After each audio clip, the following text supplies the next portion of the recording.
الله أكبر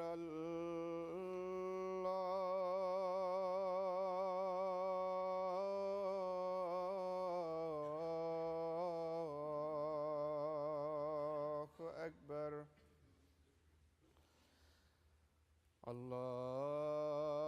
الله أكبر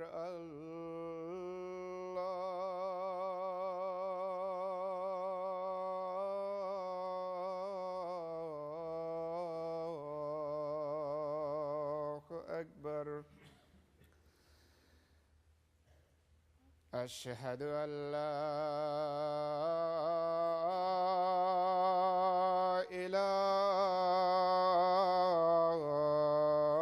إله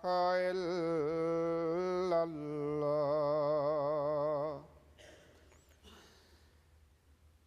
أشهد أن لا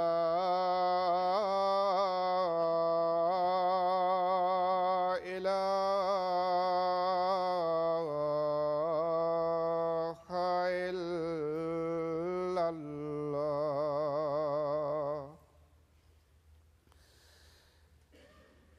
أشهد أن محمدًا رسول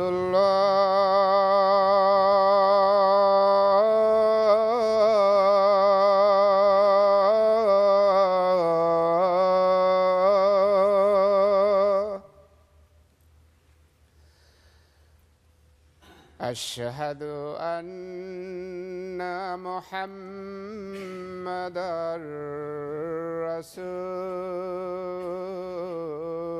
رسول الله حي على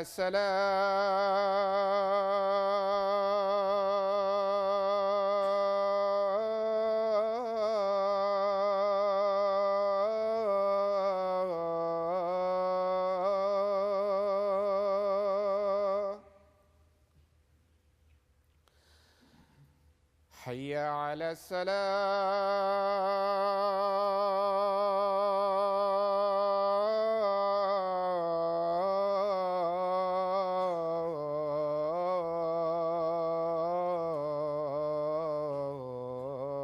الصلاة حي على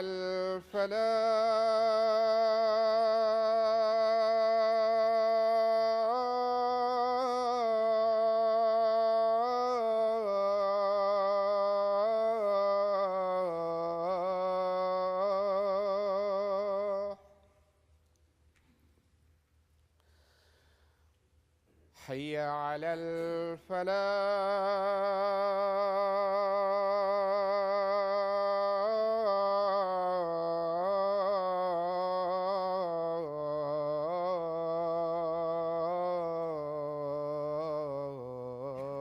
الفلاح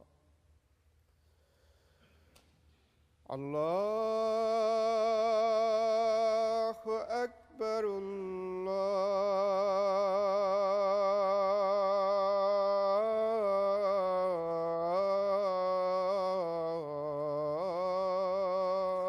الله أكبر لا إله إلا الله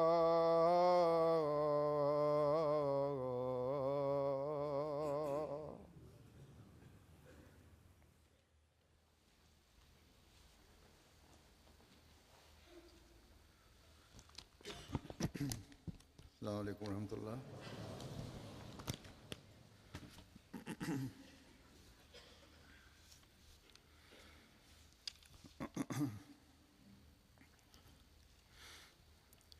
أشهد أن لا إله إلا الله وحده لا شريك له وأشهد أن محمدًا عبده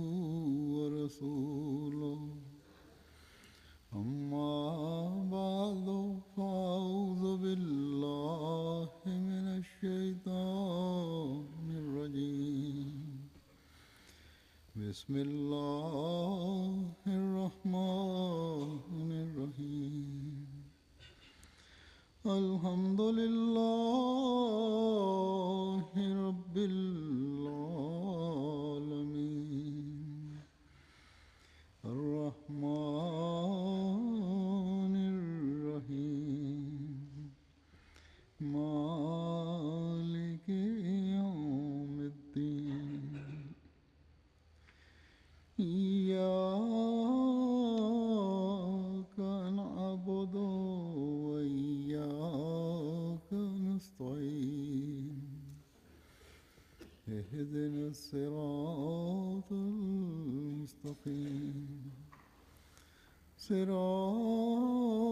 الذين أنعمت عليهم غير المغضوب عليهم ولا الضالين.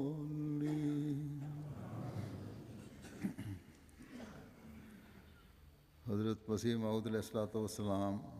ایک جگہ فرماتے ہیں کہ اصل اور حقیقی دعا کے واسطے بھی دعا ہی کی ضرورت ہے. پھر آپ اپنے ایک موقع پہ فرمایا کہ ایک مرتبہ میں نے خیال کیا کہ صلاۃ اور نماز میں کیا فرق ہے. جو حدیث میں آیا ہے صلاۃ ہی دعا ہے، نماز عبادت کا مغز ہے.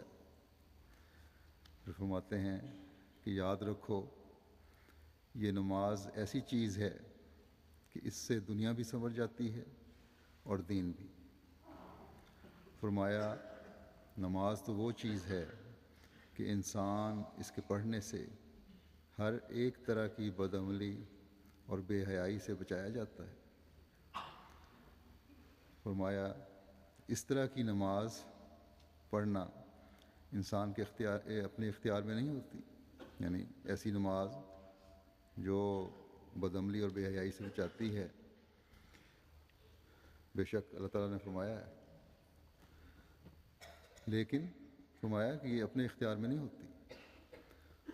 اور فرمایا کہ یہ طریق خدا کی مدد اور استعانت کے بغیر حاصل نہیں ہو سکتا. ایسی نماز جو بدعملی اور بے حیائی سے بچائے، ایسی عبادت جو صحیح راستے پہ ڈالنے والی ہو، بے حیائی سے بچانے والی ہو، وہ بغیر اللہ تعالیٰ کی مدد کے نہیں مل سکتی. تو یہ تمام باتیں ہمیں اس بات کی طرف توجہ دلانے کی طرف رہنمائی کرتی ہیں کہ ہماری عبادتیں اور دعائیں کیسی ہونی چاہیے. دعائیں کرنے کے لیے ہمیں کیا طریق اختیار کرنا چاہیے. ان عبادتوں اور دعاؤں کے ہماری حالتوں پر کیا نتائج مترتب اور ظاہر ہونے چاہیے. یہ عبادتیں اور دعائیں اور نمازیں کس طرح اللہ تعالیٰ کے حضور قبولیت کا درجہ پا سکتی ہیں. اگر یہ باتیں سمجھ آ جائیں اور انسان اس بات کا فہم و ادراک حاصل کر لے کہ عبادت ہی ہے جو انسان کی پیدائش کا مقصد ہے، اور اس مقصد کو حاصل کرنے سے ہی اس کی دنیا و آخرت سنور سکتی ہے، تو تمام دوسری باتوں اور چیزوں کو چھوڑ کر اس اہم مقصد کو حاصل کرنے کی کوشش کرے. لیکن جیسا کہ حضرت مسیح موعود علیہ الصلوۃ والسلام نے فرمایا ہے کہ دعا کے واسطے بھی دعا ہی کی ضرورت ہے، اور یہ سب کچھ، یہ مقصد پیدائش کا حصول خدا کی مدد اور استعانت کے بغیر حاصل نہیں ہو سکتا. ہم صرف اپنی کوشش سے اپنی پیدائش کے مقصد کو نہیں پا سکتے. اللہ تعالیٰ جو اپنے بندوں پر بے انتہا مہربان ہے، اس نے قرآن کریم کی پہلی صورت میں ہی ہمیں یہ دعا سکھا دی، اور 5 فرض نمازوں اور سنتوں اور نوافل کی ہر رکعت میں اس دعا کا پڑھنا ضروری قرار دیا ہے کہ ایاک نعبد و ایاک نستعین.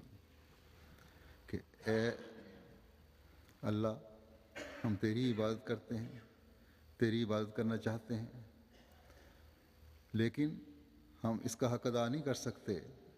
جب تک تیری مدد شامل حال نہ ہو۔ بس ایک روح کے ساتھ،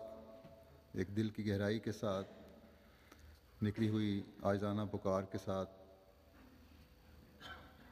جب ایک مومن اللہ تعالیٰ کے حضور فریاد کرتا ہے تو پھر اللہ تعالیٰ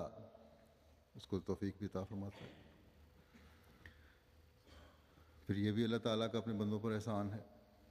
کہ ہر سال رمضان کے مہینہ لا کر اللہ تعالیٰ اپنے قریب ہونے کا اعلان فرماتا ہے۔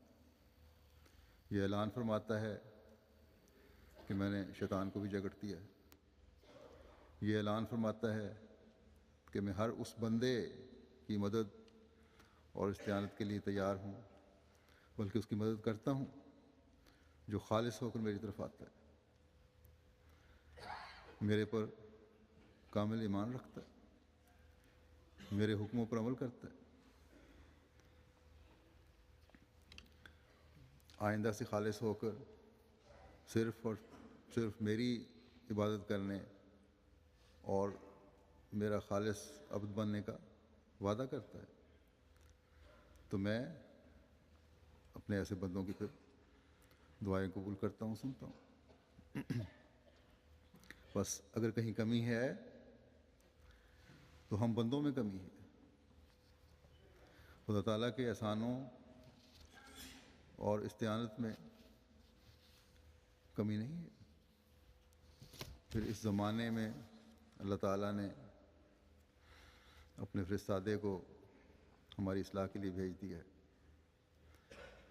جو اس عبد کامل صلی اللہ علیہ وسلم کے غلام کے طور پر آیا ہے، جس نے پھر ہمیں خدا تعالیٰ سے ملانے اور اس کا عبد بننے، اس کی عبادتوں میں طاق ہونے، اس کی استعانت حاصل کرنے والا بننے کے طریق سکھلائے ہیں۔ بس اس وقت میں حضرت مسیح موعود علیہ السلام کے فرمودات اور ارشادات کی روشنی میں ہی ایاک نعبد و ایاک نستعین کی کچھ وضاحت کروں گا۔ جس باریکی اور گہرائی سے حضرت مسیح موعود علیہ السلام نے ہمیں ایاک نعبد و ایاک نستعین کا مطلب سمجھایا ہے، اگر ہم اس کو سمجھ کر اپنی زندگیوں کا حصہ بنانے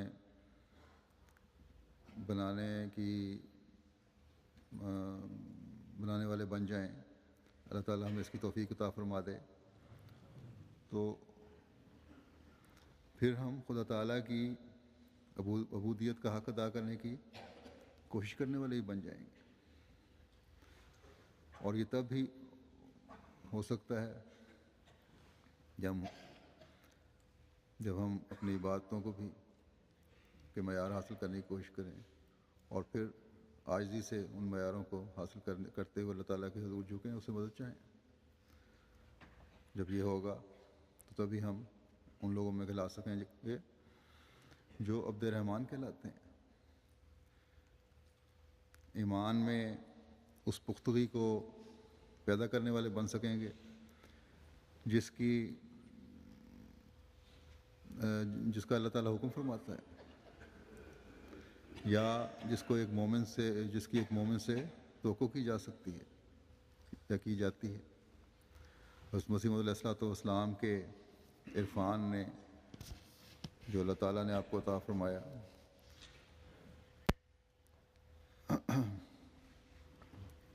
اس خزانے کے میں سے چند جواہر پیش کروں گا جو آپ نے اپنے لٹریچر میں ہمیں مہیا فرمائے ہیں۔ آپ فرماتے ہیں کہ اللہ تعالیٰ نے جملہ ایاک نعبد کو جملہ ایاک نستعین سے پہلے رکھا ہے،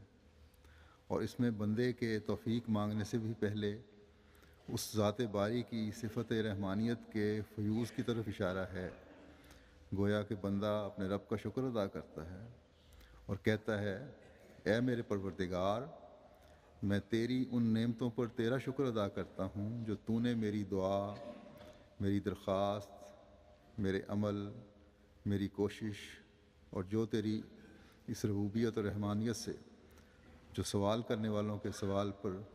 سبقت رکھتی ہے، میری استعانت سے پیشتر تو نے مجھے عطا کر رکھی ہے۔ پھر میں تجھ سے ہی ہر قسم کی قوت، راستی، خوشحالی اور کامیابی اور ان مقاصد کے حاصل کرنے کے لیے التجا کرتا ہوں جو درخواست کرنے، مدد مانگنے اور دعا کرنے پر ہی عطا کی جاتی ہیں، اور تو بہترین عطا کرنے والا ہے۔ بس جب بندہ اللہ تعالیٰ کے احسانوں کو یاد کر کے جو اللہ تعالیٰ نے اپنی رحمانیت کی وجہ سے کیے ہیں، اللہ تعالیٰ کا شکر گزار بنتا ہے، تو یہ عبادت اور حقیقی عبد بننے کی طرف پہلا قدم ہے۔ اور جب اس مقام کا ایک بندہ ادراک حاصل کر لیتا ہے تو پھر عبادت میں آگے بڑھنے کی کوشش ہوتی ہے۔ پھر بندہ کہتا ہے اپنے خدا سے کہ یہ جو تو نے عبد بننے کے معیار حاصل کرنے کے مختلف معیار رکھے ہیں، ان کو بھی میں حاصل کرنا چاہتا ہوں۔ تیری ہر قسم کی نعمتوں سے بھی میں حصہ لینا چاہتا ہوں۔ اپنی روحانی اور مادی ترقی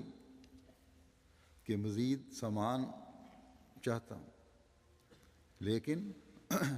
یہ سب کچھ تیری مدد کے بغیر نہیں ہو سکتا۔ بس میری مدد فرما، اور پھر اللہ تعالیٰ کی مدد کے دروازے بھی کھلتے ہیں اور ترقی کی منزلیں بھی طے ہوتی ہیں۔ تو فرمایا کہ جب اللہ تعالیٰ نے جو انعامات دیے ہیں اپنی رحمانیت کی وجہ سے، ان کے شکر گزار بنو گے تو پھر عبادت کی طرف بھی توجہ پیدا ہوگی، پھر اس کی مدد کی طرف حاصل کرنے کی طرف توجہ پیدا ہوگی۔ بس یہ ہے وہ بنیادی نقطہ اور روح جس کو سامنے رکھتے ہوئے ہمیں ایاک نعبد و ایاک نستعین کی دعا کرنی چاہیے۔ پھر آپ اس بات کی وضاحت فرماتے ہوئے کہ اس دعا کی طرف کیوں اللہ تعالیٰ نے توجہ دلائی ہے، فرماتے ہیں کہ اور ان آیات میں ان نعمتوں پر شکر کرنے کی ترغیب ہے جو تجھے دی جاتی ہیں، اور جن چیزوں کی تجھے تمنا ہو ان کے لیے صبر کے ساتھ دعا کرنے اور کامل اور اعلیٰ چیزوں کی طرف شوق بڑھانے کی ترغیب ہے، تا تم بھی مستقل شکر کرنے والوں اور صبر کرنے والوں میں شامل ہو جاؤ۔ پھر ان آیات میں ترغیب دی گئی ہے بندے کے اپنی طرف ہمت اور قوت کی نسبت کی نفی کرنے کی، اور اس سے آس لگا کر اور امید رکھ کر ہمیشہ سوال، دعا، عاجزی اور حمد کرتے ہوئے اپنے آپ کو اللہ سبحانہ کے سامنے ڈال دینے کی، اور خوف اور امید کے ساتھ اس شیرخوار بچے کی مانند جو دایا کی گود میں ہو اپنے آپ کو اللہ تعالیٰ کا محتاج سمجھنے کی ترغیب ہے، اور تمام مخلوق سے اور زمین کی سب چیزوں سے موت یعنی پوری لا تعلقی کی۔ فرمایا کہ اس میں اپنے آپ کو یاد رکھنا چاہیے، یہ ترغیب دی ہے شکر کرنے کی، انسان شکر گزار بندہ بنے، صبر، دعا کی ترغیب دی ہے تاکہ تم پھر اس صبر کی وجہ سے، اس دعا مستقل مزاجی سے دعا کی وجہ سے مستقل شکر کرنے والوں اور صبر کرنے والوں میں شامل ہو جاؤ، جن کو پھر اللہ تعالیٰ انعامات سے نوازتا ہے۔ پھر فرمایا کہ ان آیات میں ترغیب دی ہے بندے کی اپنی طرف ہمت اور قوت کی نفی کرنے کی، اور اس سے آس لگا کر اور امید رکھ کر ہمیشہ سوال، دعا اور عاجزی اور حمد کرتے ہوئے اپنے آپ کو اللہ سبحانہ کے سامنے ڈالنے کی، یعنی اپنے آپ کو کچھ نہ سمجھنا، سب طاقتوں کا مالک اور رب اللہ ہے، یہ انسان کے ذہن میں ہونا چاہیے۔ اس لیے اس کے آگے اپنے آپ کو ڈال دو۔ اسی طرح تمام دنیاوی وسیلوں اور رشتوں سے اللہ تعالیٰ سے تعلق کے مقابلے میں لا تعلقی حاصل کر لو۔ جب یہ حالت ہوگی، نہ اپنے زور بازو پر بھروسہ ہوگا، نہ اپنے نفس اور طاقت پر بھروسہ ہوگا، نہ دنیا کے وسیلوں اور طاقتوں پر بھروسہ ہوگا، تب ہی ایاک نعبد و ایاک نستعین کی حقیقی دعا نکلے گی انسان کی۔ پھر آپ فرماتے ہیں اس طرح توجہ دلاتے ہوئے کہ انسان کو، ایک دعا کرنے والے کو اپنی کمزوری کا مکمل اعتراف ہو، تبھی وہ ایاک نعبد و ایاک نستعین کا حق ادا کر سکتا ہے۔ فرماتے ہیں اسی طرح ان آیات میں اس امر کا اقرار اور اعتراف کرنے کی ترغیب دلائی گئی ہے کہ ہم تو بہت کمزور ہیں، تیری دی ہوئی توفیق کے بغیر تیری عبادت نہیں کر سکتے، اور تیری مدد کے بغیر ہم تیری رضا کی راہوں کی تلاش نہیں کر سکتے۔ ہم تیری مدد سے کام کرتے ہیں اور تیری مدد سے حرکت کرتے ہیں، اور ہم تیری طرف جلن کے ساتھ ان عورتوں کی طرح جو اپنے بچوں کی موت کے غم میں گھل رہی ہوتی ہیں، اور ان عاشقوں کی طرح جو محبت میں جل رہے ہوتے ہیں، تیری طرف دوڑتے ہیں۔ فرمایا پھر ان آیات میں کبر اور غرور کو چھوڑنے کی پہلی بات جو تھی، اس میں یہ فرمایا کہ ایک جلن اور درد اور تڑپ ہونی چاہیے تمہارے دل میں اللہ تعالیٰ کو حاصل کرنے کی، اور اس کی مثال دی کہ اس طرح جلن جس طرح کوئی عورت اپنے بچے کی موت میں گھل رہی ہوتی ہے، یا ایسے عاشق کی جلن جو اپنے محبوب کے عشق میں محبت میں جل رہا ہوتا ہے۔ پھر فرماتے ہیں کہ ان آیات میں کبر اور غرور کو چھوڑنے کی، نیز معاملات کے پیچیدہ ہونے اور مشکلات کے گھیر لینے پر محض اللہ تعالیٰ کی طرف سے ملنے والی طاقت اور قوت پر بھروسہ کرنے کی، اور منکسر المزاج لوگوں میں شامل ہونے کی ترغیب ہے۔ گویا کہ اللہ تعالیٰ فرماتا ہے، اے میرے بندو، اپنے آپ کو مردوں کی طرح سمجھو اور ہر وقت اللہ تعالیٰ سے قوت حاصل کرو۔ بس تم میں سے نہ کوئی جوان اپنی قوت پر اترائے، اور نہ کوئی بوڑھا اپنی لاٹھی پر بھروسہ کرے، اور نہ کوئی عقل مند اپنی عقل پر ناز کرے، اور نہ کوئی فقیہ اپنے علم کی صحت اور اپنی سمجھ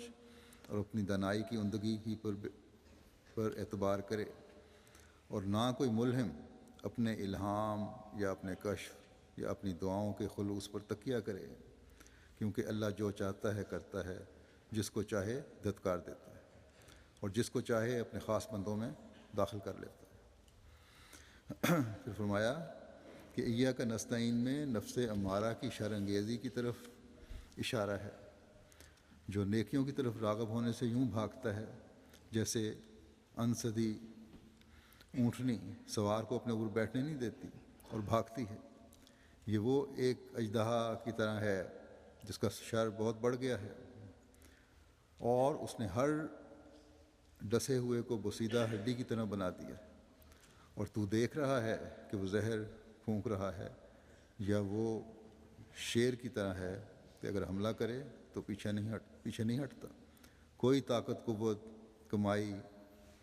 اندوختہ نہیں سوائے اس خدا تعالیٰ کی مدد کے جو شیطانوں کو ہلاک کرتا ہے۔ یہ ترجمہ ہے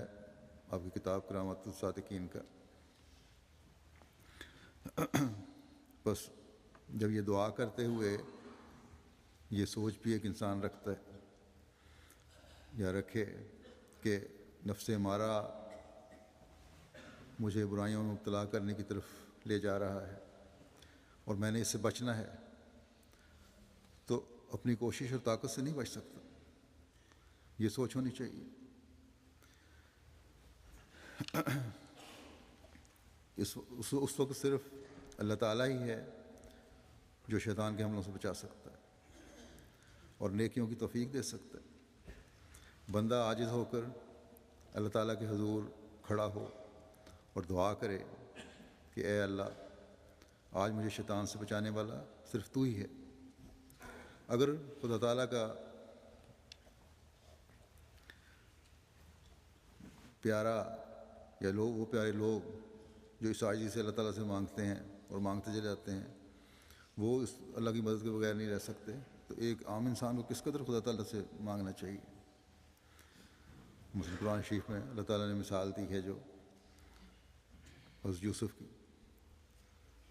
جب انہوں نے نفس امارہ سے بچنے کی دعا مانگی تھی کہ وما ابری و نفسی ان النفس لامارۃ بالسوء الا ما رحم ربی ان ربی غفور الرحیم۔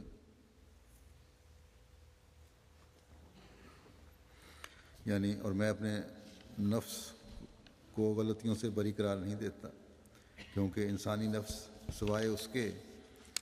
جس پر اللہ رحم کرے بری باتوں کا حکم دینے پر بڑا دلیر ہے۔ میرا رب بہت بخشنے والا اور بار بار رحم کرنے والا ہے۔ بس یہ دعا اور سوچ ہے جو پھر ایاک نعبد و ایاک نستعین کی دعا سے فیض یاب کرتی ہے۔ جب یہ انسان دل میں خیال کرے کہ اللہ تعالیٰ کے مقرب اور قریبی بھی یہ دعا مانگنے والے ہیں، تو ہمیں کس کو دعائیں مانگنی چاہیے؟ تبھی پھر ایک انسان صحیح عبد بن سکتا ہے۔ پھر آپ فرماتے ہیں کہ اور نعبدوں کو نستعین سے پہلے رکھنے میں اور بھی کئی نکات ہیں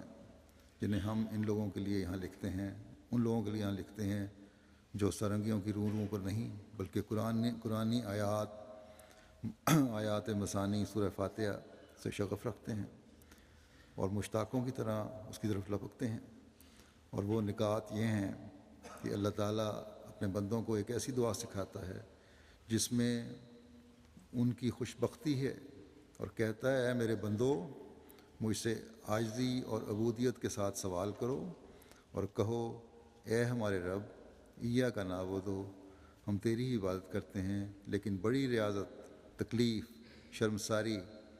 پریشان خیالی اور شیطانی وسوسہ اندازی اور خشک افکار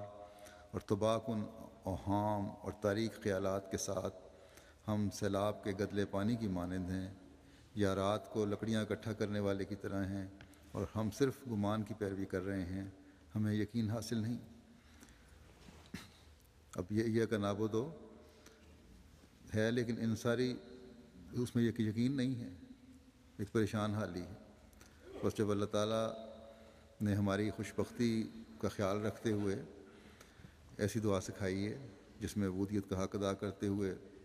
دعا کرنے کی ترغیب بھی ہے اور قبولیت کا وعدہ بھی، کیونکہ آگے پھر ایاک نعبد کے بعد ایاک نستعین کہا گیا ہے۔ جب ایسی حالت پیدا ہوتی ہے شرمساری کی اور اپنے آپ کو کچھ نہیں سمجھتا انسان، پھر ایاک نستعین کی دعا کرتا ہے، تب اللہ تعالیٰ پھر مدد کے لیے آتا ہے۔ پھر فرمایا، اللہ تعالیٰ فرماتا ہے کہ اور پھر وَإِيَّاكَ نَسْتَعِينُ کہو،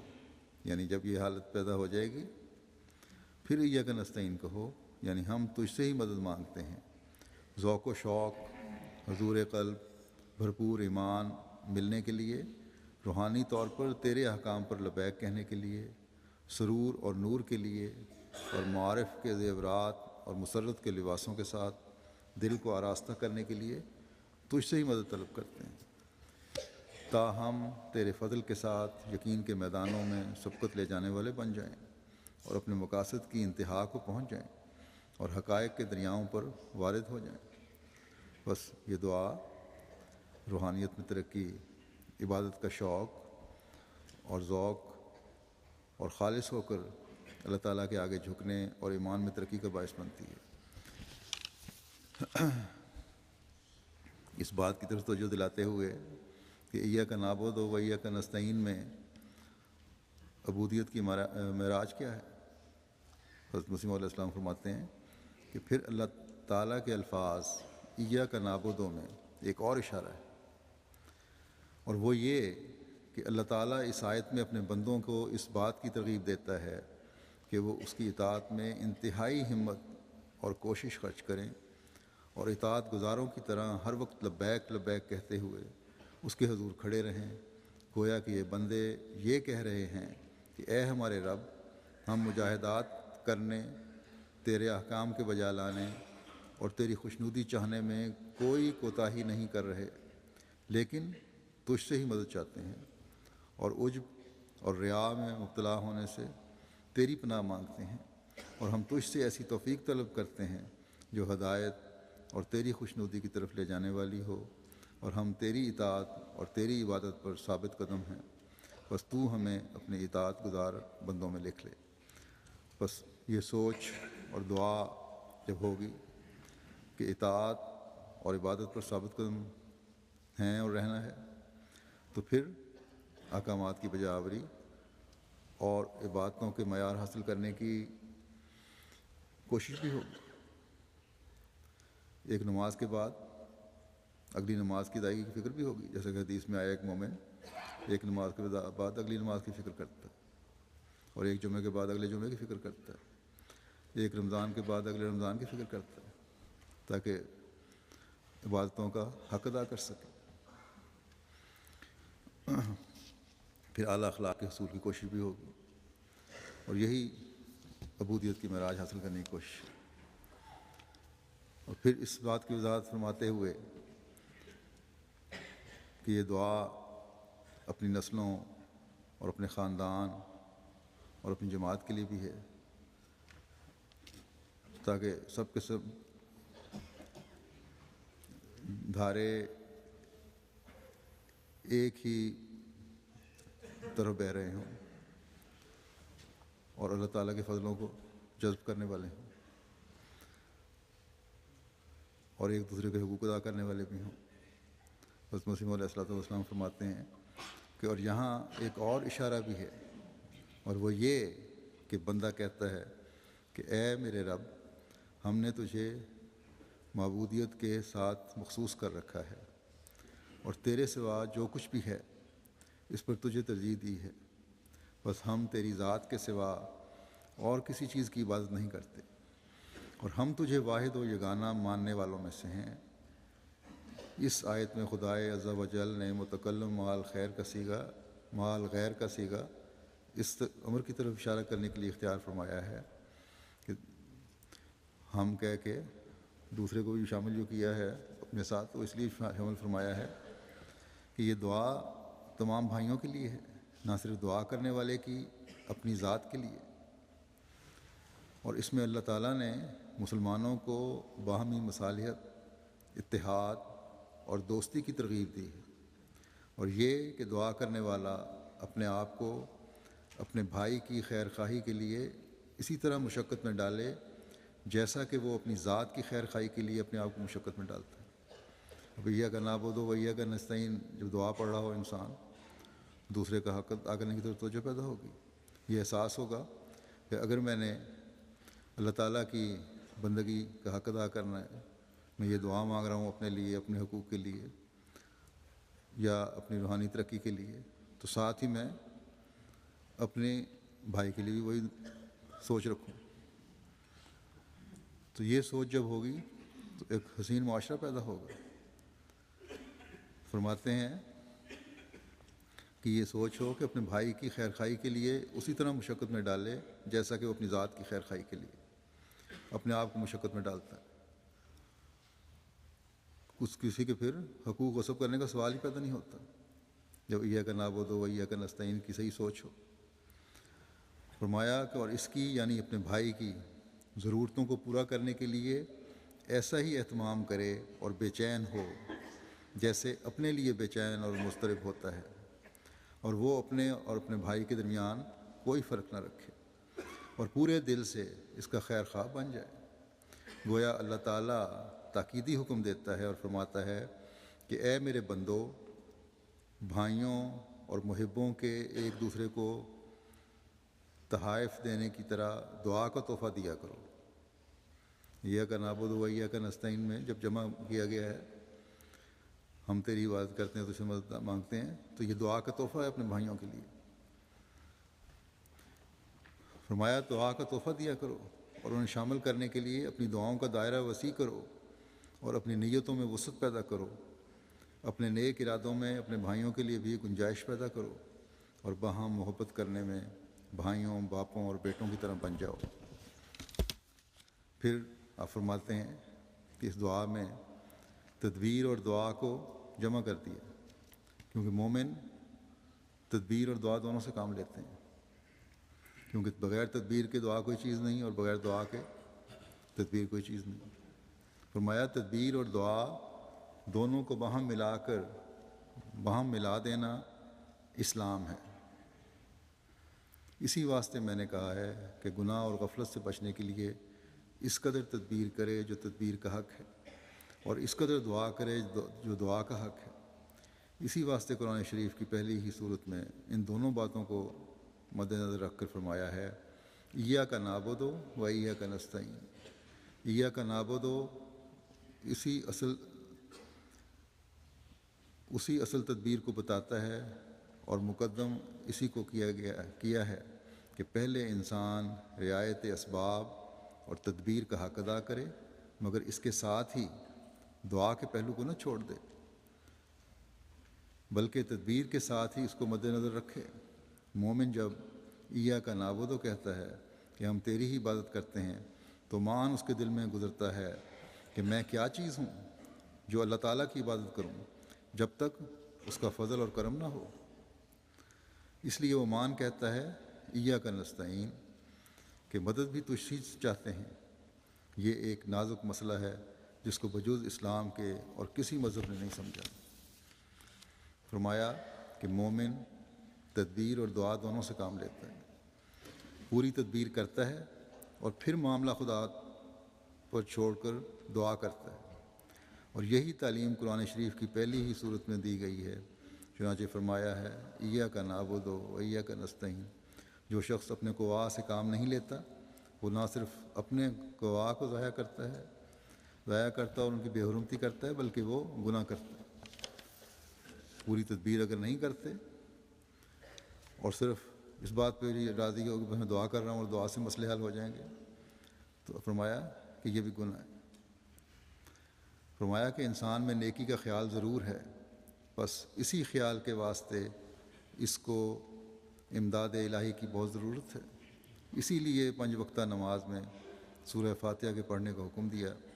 اس میں ایاک نعبد فرمایا، اور پھر ایاک نستعین، یعنی عبادت بھی تیری ہی کرتے ہیں اور مدد بھی تجھ سے ہی چاہتے ہیں۔ اس میں 2 باتوں کی طرف اشارہ فرمایا ہے، یعنی ہر نیک کام میں قوا، تدابیر، جد و جہد سے کام لیں۔ یہ اشارہ ہے نعبدو کی طرف، کیونکہ جو شخص میری دعا کرتا اور جد و جہد نہیں کرتا وہ بہریاب نہیں ہوتا۔ جیسے کسان بیج بو کر اگر جد و جہد نہ کرے تو پھل کا امیدوار کیسے بن سکتا ہے؟ اور یہ سنت اللہ ہے، اگر بیج بو کر صرف دعا کرتے ہیں تو ضرور محروم رہیں گے۔ اب ذمہ دار جانتے ہیں کہ بیج بونے کے بعد کھاد دینی بھی ضروری ہے، پانی دینا بھی ضروری ہے، جڑی بوٹیاں نکالنا بھی ضروری ہے، جنگلی جانوروں سے حفاظت بھی ضروری ہے۔ بس یہ قانون قدرت ہر جگہ پر لاگو ہے اور یہاں بھی ہے۔ ہم نے فرمایا کہ یہ ایک ایسا مسئلہ ہے کہ جس خوبصورتی سے اسلام نے بیان فرمایا ہے، کسی اور مذہب نے بیان نہیں فرمایا۔ پھر آپ اس بات کی طرف توجہ دلاتے ہوئے کہ اس دعا کو مستقل مزاجی سے کرتے رہنا چاہیے، کیونکہ پتہ نہیں کب دعا قبول ہو جائے۔ دعا کی قبولیت کی بھی ایک گھڑی ہے، اللہ تعالیٰ کو کب کوئی ادا پسند آ جائے۔ آپ فرماتے ہیں کہ ایاک نعبد و ایاک نستعین، جو لوگ اپنے رب کے آگے انکسار سے دعا کرتے رہتے ہیں کہ شاید کوئی عاجزی منظور ہو جائے، تو ان کا اللہ خود مددگار ہو جاتا ہے۔ تو اس بندے کا کام ہے عاجزی اور انکسار سے دعا کرتے چلے جانا، اس سے مدد مانگتے چلے جانا۔ ایک اور جگہ فرماتے ہیں کہ استعانت کے متعلق یہ بات یاد رکھنا چاہیے کہ اصل استمداد کا حق اللہ تعالیٰ ہی کو حاصل ہے، اور اس پر قرآن کریم نے زور دیا ہے۔ چنانچہ فرمایا ایاک نعبد و ایاک نستعین۔ بس یہ نقطہ ہے جس کو سمجھنا بہت ضروری ہے کہ مستقل مزاجی اور تکرار کے ساتھ اللہ تعالیٰ کی مدد اس کے حضور کھڑے ہو کر مانگی جائے، اس سے مستقل مانگتے چلے جائیں۔ ایک واقعہ ہے، صحابی کے نام تھا حضرت مسلم صاحب کے، صحابی تھے، نام یاد نہیں رہا مجھے، لیکن بہرحال لکھنے والے لکھتے ہیں کہ میں دیکھ رہا تھا کہ 20-25 منٹ سے وہ کھڑے ہیں، نماز میں نفل پڑھ رہے تھے مسجد اقصیٰ قادیان میں، نیت باندھی ہوئی ہے، ہاتھ باندھے ہوئے ہیں۔ تو مجھے شوق پیدا ہوا کہ قریب جا کے دیکھوں، کیونکہ ہلکی سی آواز بھی ان کی آ رہی تھی۔ جب میں قریب گیا تو کہتے ہیں 15 منٹ وہاں ساتھ بیٹھا رہا ہوں، اور ہلکی آواز میں وہ صرف ایاک نعبد و ایاک نستعین پڑھتے چلے گئے۔ تو یہ عرفان تھا جو ان لوگوں کو حاصل ہوا جنہوں نے حضرت مسیح علیہ الصلوۃ والسلام کی صحبت پائی۔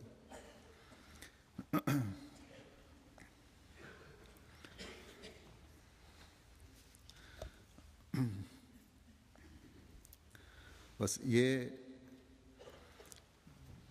فہم اور ادراک ہے اور یہ عرفان ہے جو ہر مومن کو حاصل کرنے کی کوشش کرنی چاہیے، اور اسی سے عبودیت کا حق ادا ہوتا ہے۔ پھر آپ یہ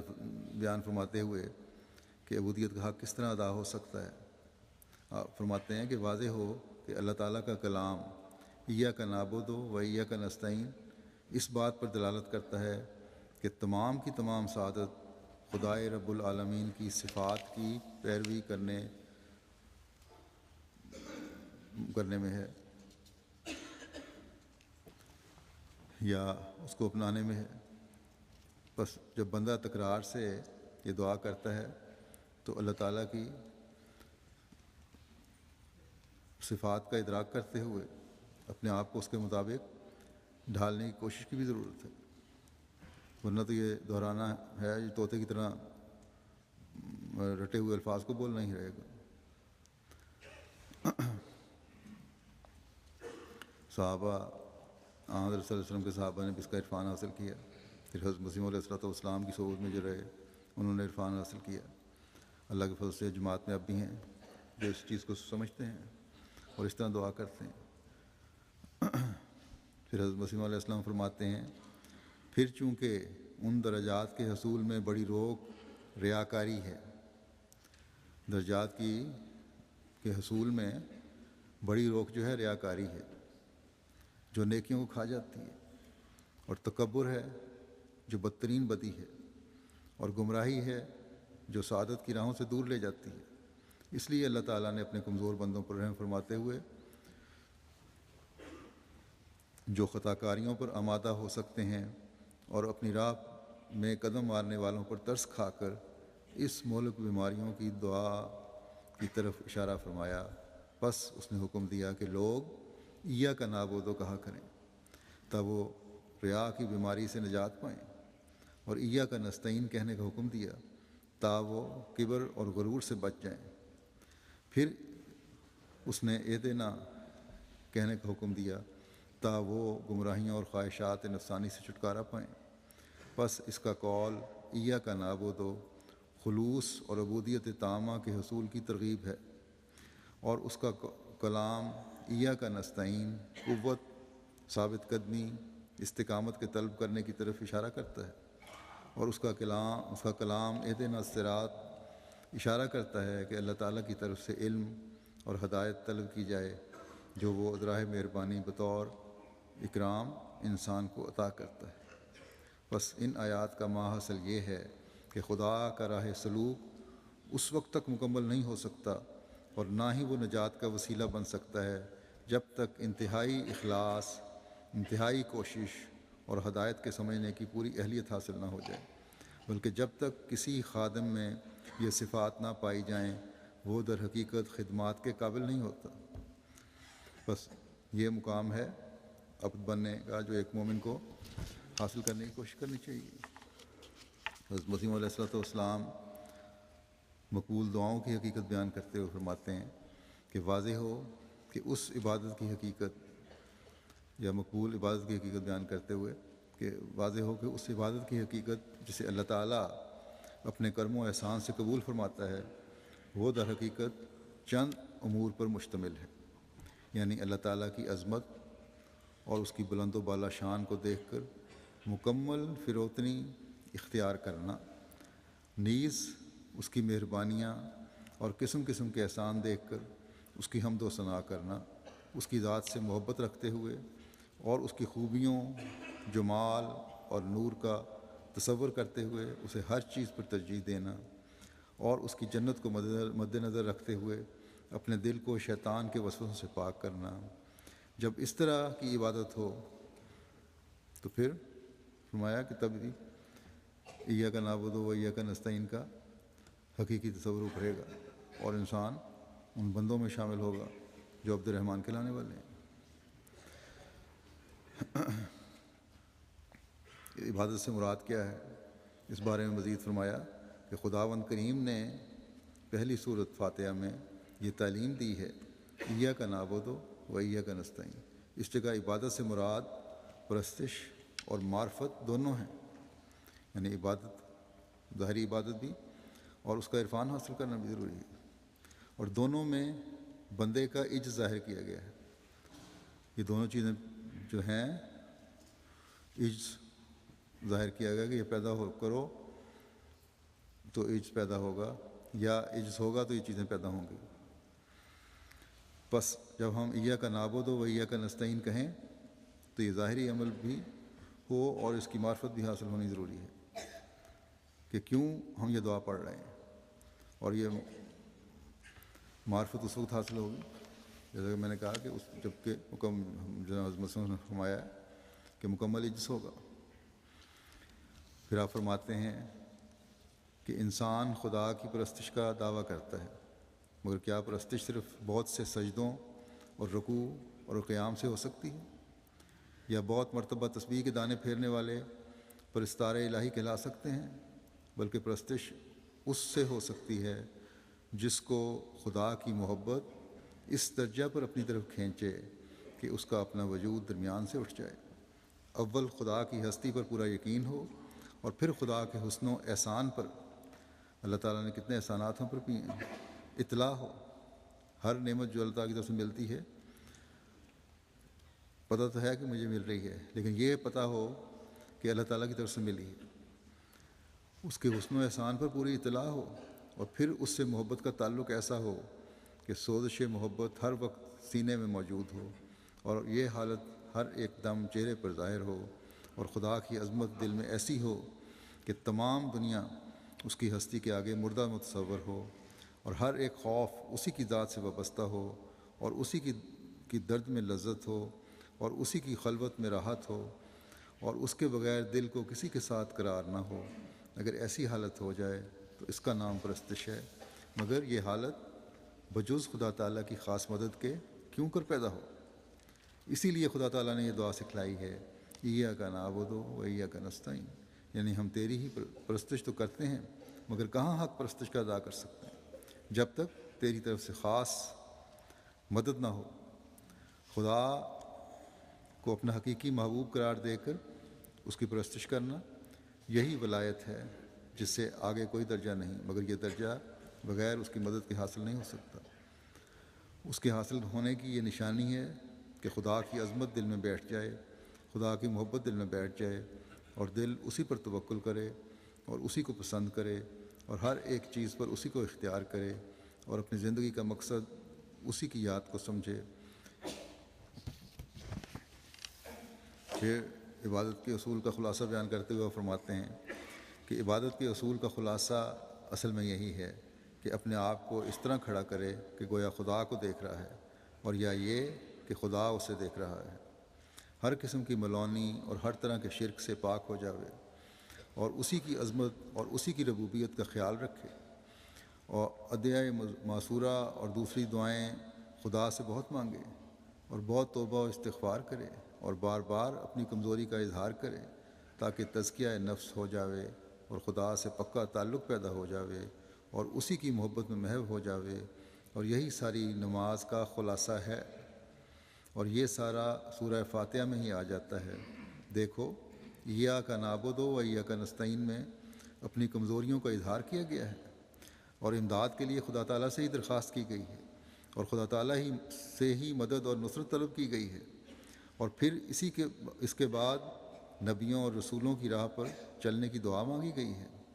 اور ان انعامات کو حاصل کرنے کے لیے درخواست کی گئی ہے جو نبیوں اور رسولوں کے ذریعے سے اس دنیا پر ظاہر ہوئے ہیں،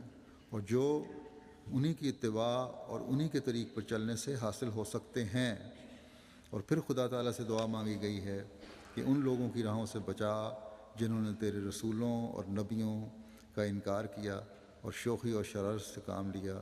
اور اسی جہان میں ہی ان پر غضب نازل ہوا، یا جنہوں نے دنیا کو ہی اپنا اصل مقصود سمجھ لیا اور راہ راست کو چھوڑ دیا۔ گناہ سے نفرت ایک بہت بڑی نعمت ہے، یہ کس طرح حاصل ہو سکتی ہے؟ اس بارے میں آپ فرماتے ہیں کہ اس سے بڑھ کر کوئی نعمت انسان کے لیے نہیں ہے کہ اسے گناہ سے نفرت ہو، اور خدا تعالیٰ خود اسے معاصی سے بچا لے ہوئے، مگر یہ بات نری تدبیر یا نری دعا سے حاصل نہیں ہو سکتی، بلکہ دونوں سے مل کر حاصل ہوگی، جیسے کہ خدا تعالیٰ نے تعلیم دی ہے، ایاک نعبد و ایاک نستعین، کہ یہ معنی ہے کہ جو کچھ قوا خدا تعالیٰ نے انسان کو عطا کیے ہیں ان سے پورا کام لے کر پھر وہ انجام کو خدا کے سپرد کرتا ہے، اور خدا تعالیٰ سے عرض کرتا ہے کہ جہاں تک تو نے مجھے توفیق عطا کی تھی اس حد تک تو میں نے اس سے کام لے لیا۔ ایاک نعبد کے معنی ہیں، یہ معنی ہیں، اور پھر ایاک نستعین کہہ کر خدا سے مدد چاہتا ہے کہ باقی مرحلوں کے لیے میں تجھ سے استمداد طلب کرتا ہوں۔ وہ بہت نادان ہے جو کہ خدا کے عطا کیے ہوئے قوا سے تو کام نہیں لیتا اور صرف دعا سے مدد چاہتا ہے، ایسا شخص کامیابی کا منہ کس طرح دیکھے گا؟ فرمایا جو شخص دعا اور کوشش سے مانگتا ہے وہی متقی ہے، اسی کی دعائیں پھر قبول ہوتی ہیں۔ اگر وہ کوشش کے ساتھ دعا نہیں کرتا، جیسے پہلے بیان ہو چکا ہے، اور تو پھر اس کو کوئی فائدہ نہیں۔ پھر ایک جگہ فرماتے ہیں کہ اگر وہ کوششوں کے ساتھ دعا بھی کرتا ہے اور پھر اس کو کوئی لغزش ہوتی ہے تو خدا اسے بچاتا ہے۔ جب کوشش بھی ہو اور دعا بھی ہو، پھر اگر کسی کمزوری کی وجہ سے لغزش ہوتی ہے، کوئی گناہ سرزد ہوتا ہے یا ہونے لگتا ہے، فرمایا تو پھر اللہ تعالیٰ اسے بچا لیتا ہے۔ بس جب اپنی طرف سے پوری کوشش ہو اور اس کے ساتھ دعا ہو تو خدا تعالیٰ گناہوں سے نفرت بھی پیدا کرتا ہے اور ان کے بد نتائج سے بچا بھی لیتا ہے۔ پھر اللہ تعالیٰ کی صفات الحی اور القیوم کو تعلق ایاک نعبد و ایاک نستعین سے جوڑتے ہوئے آپ فرماتے ہیں کہ جاننا چاہیے کہ اللہ تعالیٰ کے قرآن شریف نے دو نام پیش کیے ہیں، الحی اور القیوم۔ الحی کے معنی ہیں خدا زندہ ہے اور دوسروں کو زندگی عطا کرنے والا، اور القیوم خود قائم ہے اور دوسروں کے قیام کا اصلی باعث۔ ہر ایک چیز کا ظاہری باطنی قیام اور زندگی انہی دونوں صفات کے طفیل سے ہے۔ بس حی کا لفظ چاہتا ہے کہ اس کی عبادت کی جائے، جیسا کہ اس کا مظہر سورہ فاتحہ میں ایاک نعبد ہے، اور القیوم چاہتا ہے کہ اس سے سہارا طلب کیا جاوے، اس کو ایاک نستعین کے لفظ سے ادا کیا گیا ہے۔ بس چاہے دنیاوی معاملات اور ترقیات ہیں یا روحانی معاملات اور ترقیات ہیں، اللہ تعالیٰ کا حقیقی بن کر ہی انسان ان سے فیضیاب ہو سکتا ہے، دنیا و آخرت کی نعمتوں کا وارث بن سکتا ہے۔ جیسا کہ پہلے بیان ہوا ہے کہ رحمانیت پر شکر گزاری عبادت کی طرف راغب کرتی ہے اور رحیمیت کی طالب ہوتی ہے، اور یہ طلب ہی جو ہے وہ استعانت ہے، مدد ہے، اور جیسا کہ مضمون سے ظاہر ہے یہ دنیاوی معاملات پر بھی حاوی ہے اور روحانی معاملات پر بھی حاوی ہے۔ جیسا کہ میں نے شروع میں بیان کیا تھا کہ نماز جو عبادت کا مغز ہے اس کی اہمیت کے بارے میں وضاحت فرماتے ہوئے ایک جگہ اور حضرت مسیح علیہ السلام فرماتے ہیں کہ اور سب سے افضل عبادت یہ ہے کہ انسان التزام کے ساتھ پانچوں نمازیں ان کے اول وقت پر ادا کرنے اور فرض اور سنتوں کی ادائیگی پر مداومت رکھتا ہو، اور حضور قلب، ذوق، شوق اور عبادت کی برکات کے حصول میں پوری طرح کوشاں رہے، کیونکہ نماز ایک ایسی سواری ہے جو بندے کو پروردگار عالم تک پہنچاتی ہے۔ اس کے ذریعے انسان ایسے مقام تک پہنچ جاتا ہے جہاں گھوڑوں کی پیٹھوں پر بیٹھ کر نہیں پہنچ سکتا، اور نماز کا شکار ثمرات یعنی اس کے پھل جو ہیں تیروں سے حاصل نہیں کیا جا سکتا۔ اس کا راز کلموں سے ظاہر نہیں ہو سکتا، لکھنے سے اور پڑھنے سے نہیں مل سکتا۔ اور جس شخص نے اس طریق کو لازم پکڑا اس نے حق اور حقیقت کو پا لیا اور اس محبوب تک پہنچ گیا جو غیب کے پردوں میں ہے، اور شک و شبہ سے نجات حاصل کر لی۔ بس تو دیکھے گا کہ اس کے دن روشن ہیں، اس کی باتیں موتیوں کی مانند ہیں، اور اس کا چہرہ چودھویں کا چاند ہے۔ اس کا مقام صدر نشینی ہے۔ جو شخص نماز میں اللہ تعالیٰ کے لیے عاجزی سے جھکتا ہے، اللہ تعالیٰ اس کے لیے بادشاہوں کو جھکا دیتا ہے اور اس مملوک بندے کو مالک بنا دیتا ہے۔ یہ بھی اعجاز المسیح کا حوالہ ہے، عجیب سے ترجمہ ہے۔ نماز بے شک افضل عبادت تو ہے، بندے کو خدا کے قریب کرنے کا ذریعہ بھی ہے، لیکن بعض لوگوں کو اللہ تعالیٰ خود ہی فرماتا ہے ان کی نمازیں قبول نہیں ہوتی، اس لیے کہ اس کا حق ادا نہیں ہوتا۔ بعض لوگ خود کہتے ہیں کہ نماز میں مزہ نہیں آتا، وہ کیفیت پیدا نہیں ہوتی جو ہونی چاہیے، جو چاہتے بھی ہیں نمازیں پڑھنا۔ اس بارے میں حضرت مسیح علیہ الصلوۃ والسلام فرماتے ہیں کہ بعض لوگ کہتے ہیں کہ نماز میں لذت نہیں آتی، مگر میں بتلاتا ہوں کہ بار بار پڑھے اور کثرت کے ساتھ پڑھے، تقویٰ کے ابتدائی درجے میں قبض شروع ہو جاتی ہے۔ اس وقت یہ کرنا چاہیے کہ خدا کے پاس ایاک نعبد و ایاک نستعین کا تکرار کیا جائے۔ شیطان کشفی حالت میں چور یا قزاق دکھایا جاتا ہے، اس کا استغاثہ جناب الہی میں کرے کہ یہ قزاق لگا ہوا ہے، تیرے ہی دامن کو پنجہ مارتے ہیں۔ جو اس استغاثے میں لگ جاتے ہیں، اللہ تعالیٰ سے مدد مانگتے ہیں، مشغول ہو جاتے ہیں دعاؤں میں شیطان کے خلاف، فرمایا جو اس استغاثے میں لگ جاتے ہیں اور تھکتے ہی نہیں، وہ ایک قوت اور طاقت پاتے ہیں جس سے شیطان ہلاک ہو جاتا ہے۔ مگر اس قوت کے حصول اور استغاثے کے پیش کرنے کے واسطے ایک صدق اور سوز کی ضرورت ہے، سچائی بھی ہو اور بڑی درد ہو اس دعا کو مانگنے کے لیے۔ اور یہ چور کے تصور سے پیدا ہوگا، اور یہ چور کے تصور سے پیدا ہوگا۔ یہ درد کس طرح پیدا ہوگا؟ یہ سچائی سے آگے جھکنا اللہ تعالیٰ کے حضور کس طرح پیدا ہوگا؟ یا یہ تصور کیا جائے کہ شیطان چور کی طرح میرے پیچھے پڑ گیا ہے۔ یہ چور کے تصور سے پیدا ہوگا جو ساتھ لگا ہوا ہے، وہ گویا ننگا کرنا چاہتا ہے اور آدم والا ابتلا لانا چاہتا ہے۔ اس تصور سے روح چلا کر بول اٹھے گی ایاک نعبد و ایاک نستعین۔ جیسا کہ پہلے میں نے مثال دی کہ صحابہ یا ان لوگوں کو جن کو عرفان حاصل ہے کس طرح نماز میں اسی لفظ کو بار بار دہراتے چلے جاتے ہیں تاکہ اللہ تعالیٰ کی عبادت کا بھی حق ادا کریں اور اس سے مدد چاہتے ہوئے شیطان سے ہی بچیں، اور پھر مزید اللہ تعالیٰ کے فضلوں کے وارث بنتے چلے جائیں۔ پھر ایک جگہ فرمایا آپ نے نمازوں میں ایاک نعبد و ایاک نستعین کا تکرار بہت کرو۔ ایاک نستعین خدا تعالیٰ کے فضل اور گمشدہ متاع کو واپس لاتا ہے، جیسا کہ میں نے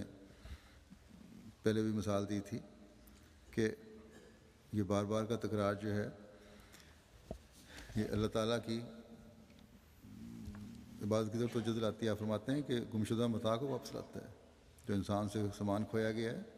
اس کو ایاک نعبد واپس لے کے آتا ہے۔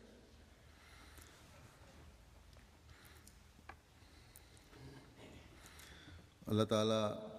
ہمیں حضرت مسیح علیہ الصلوۃ والسلام کے بیان فرمودہ ان شہ پاروں کو، جواہر پاروں کو اپنی زندگیوں پر لاگو کرنے والا بنائے، اور ہم خدا تعالیٰ کے ان بندوں میں شامل ہو جائیں جن کو ہر آن اللہ تعالیٰ کی استعانت حاصل رہتی ہے، اللہ تعالیٰ اور جنہیں اللہ تعالیٰ اپنی پناہ میں رکھتا ہے۔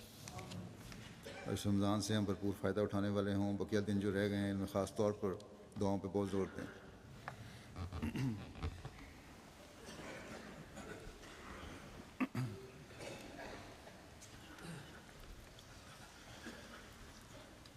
الحمد للہ الحمد لله نحمده ونستعينه ونستغفره ونؤمن به ونتوكل عليه ونعوذ بالله من شرور أنفسنا ومن سيئات أعمالنا من يهده الله فلا مضل له ومن يضلل فلا هادي له ونشهد أن لا إله إلا الله ونشهد أن محمدا عبده ورسوله عباد الله رحمكم الله إن الله يأمر بالعدل والإحسان وإيتاء ذي القربى